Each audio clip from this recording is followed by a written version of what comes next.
Hi guys, today I'm going to show you how I make a cauliflower crust pizza. I'm going to try something today and it's either going to turn out fantastic or it's going to be a total disaster. If you subscribe to my channel, you know that I don't like long videos, long intros, so it's real easy. Let's make it fun, right? Okay.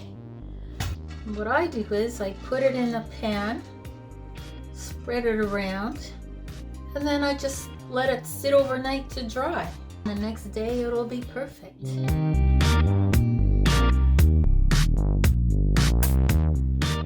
So I'll blend all these ingredients together and add them to this bowl with the cauliflower. And now we're ready for the next stage, which is to spread it out on the pizza pan. I've tried using the parchment paper in a roll and it's a real pain to work with because it just, you have to straighten it out and you have to cut it and all that. What I like to use is these sheets. Today we are not using any parchment paper at all. All I'm going to do is lightly oil the pizza pan. Now I just put this whole whack of mix onto the pizza tray.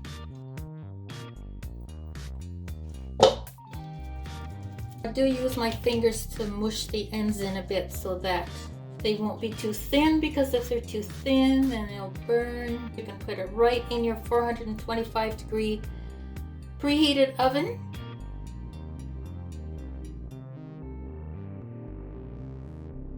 We've just learned something new right at this very moment.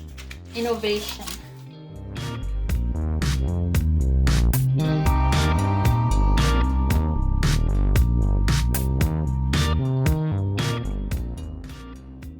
There's the pizza fresh from the oven.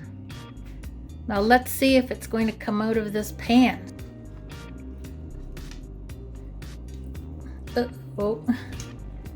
Uh-oh. Uh-oh, guys. Okay, it's coming out. It's hard to do this with one hand. Okay, just a sec. It did not stick to the pan, but it's slightly soggy, so you definitely have to eat this with a knife and fork, but it looks delicious. I want to thank you guys for watching, and I hope you all have a great day. Take care. Bye. Bye.